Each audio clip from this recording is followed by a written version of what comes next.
So today I'm going to give a small intro about this book, Psycho Cybernetics. I hope you are able to see by Maxwell Maltz.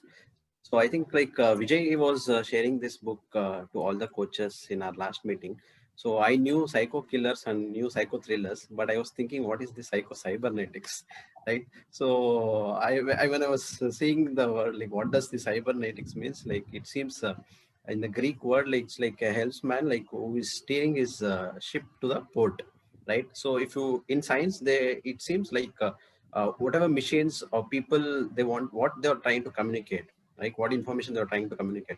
So here Maxwell in this book wants to speak about our goals, right?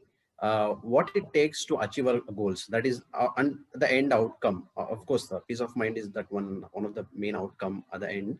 So he tells, like, actually Maxwell, you don't believe, he is a plastic surgeon. Okay, he's not an actually an author. Yeah, he's an author of this book, but by profession he's a plastic surgeon. So he used to change faces, right? So we have seen. I mean, when you change faces, it seems majority of the people, their self-image, self-esteem, self-confidence started increasing. It seems. So we usually think, okay, maybe by seeing war movie, or Sridevi has changed her nose, or Samantha has changed her nose. So we'll be seeing what happens just by changing the face or a nose, right? But it seems like it really improves a lot of self-image of the person.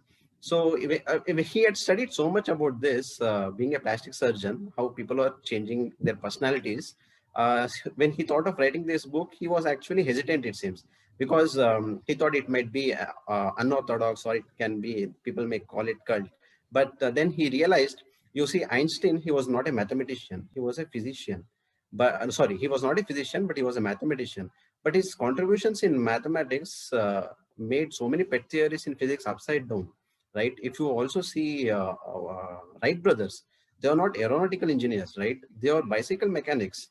Can you believe? And Madam Curie, like she has not done her MD, but she is a physicist, and she has a lot of added her contributions in field of medicine. So seeing these people, okay, he has written this book on so many concepts. His nuggets will definitely help us to see how we can reach our goal. That's all. We have two personalities of people. Some are, they call success personalities, failure personalities. We have happy personalities, we have unhappy personalities. We have disease prone personalities, we have healthy personalities. Why is that so? Even though it's positive thinking is common among people, why some people don't make it work, right? It works only for few people. Why is that actually? So because it matters what is the experience you have.